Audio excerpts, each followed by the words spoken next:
Okay, so I am a huge Fairly OddParents fan. I watch it whenever I can. Lately, however, I have been really busy, so I missed a lot of the new episodes in Season 5. Once the box set came out, I tried to buy it, but I did not have enough money. Luckily, one of my friends, who was also a huge fan of the show, had let me borrow his copy of the set so I could see the episodes that I missed. When I had first picked up the box set, I faintly noticed that the Nickelodeon logo was missing from the front cover. I didn't really let it process through my mind though. Over the coming weeks, I slowly watched the episodes whenever I could. When I was about to finish it, I noticed something odd. There was an episode numbered 21. All of the seasons, including this one, ended in 20 episodes. This 21st episode was titled Sweet Revenge. I attempted to Google the episode, but to no avail. So, as you can guess, I played the episode. The episode began in near crystal quality, almost better than the others. It opened in Timmy's bedroom. He woke up.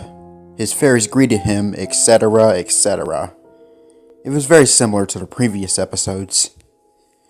About 1 minute into it, he went out of his room to go downstairs. About 5 seconds after he was down the stairs, his dad walked through the front door with a blood-stained knife in his hand. Timmy, about as terrified as I was at this point, screamed, "Dad! What have you done?" he cried, shaking nervously. His dad mumbled something, but I could barely make out anything except for the consonant Berg. My mind was too freaked out to process that. His dad walked normally, but with a criminally successful feeling, across the living room to the kitchen. He wiped off the knife and placed it back into the cabinet as if nothing had ever happened. My mind wanted to stop the episode, but I kept going. The episode cut to the next scene. Timmy was playing anxiously in his room, with the expression like he had just seen a ghost. The camera shot switched to an angled shot so I could see out of Timmy's door.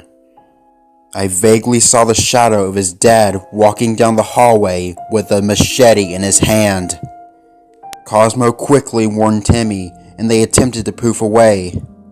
However, Timmy's dad, having burst through the door, frantically tried to get his son. He threw the machete at Timmy, but horribly missed and instead gouged out Cosmo's eye. Cosmo lets out a throat-shredding scream as blood poured out furiously. Wanda, somehow oblivious to what had just happened to Cosmo, poofed away. Timmy, having been teleported to downtown Dimsdale, tried to find a telephone to call the police. Upon picking up the payphone, he suddenly heard a voice.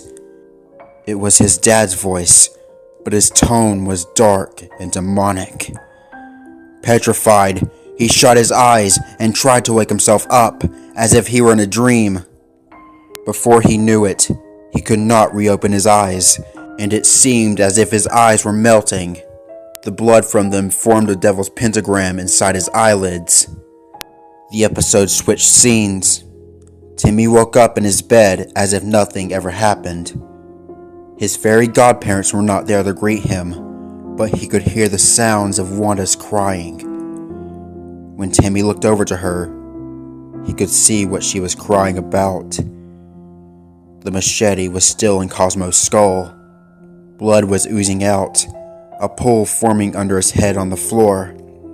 Timmy glanced outside to see some of his neighbors impaled on the streets by a giant stake. Without warning, his eyes became bloodshot red and binary code flashed across the screen. Then the ending credits showed. I hastily looked up the binary code to horrifyingly discover what the message meant. He was first. You are next. When you see the red light, you will die. Later that day, I read in the newspaper that a lunatic had impaled 3 people. I was so scared, my brain almost stopped working. I could not sleep at all that night. The next day, my parents had to literally force me to go to school. Eventually, after being nearly dragged there, I was starting to feel the effects of not sleeping. I decided to close my eyes for a second. I suddenly saw an incredibly bright flash of red light. I could not express the fear I had felt from seeing that light. When I tensely opened my eyes, I saw the friend that lent me the set, almost killing himself with laughter. During the faithful day that I watched my friend's box set, I feel bad about those events that happened to me.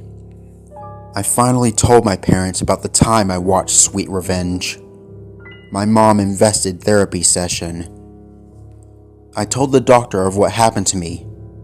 He said, "If you ever ask your friend to lend his or her box set of a show you love, say no. That's your only decision. Besides, you should follow my therapy doctor's warning if you don't want to suffer the same thing that happened to me."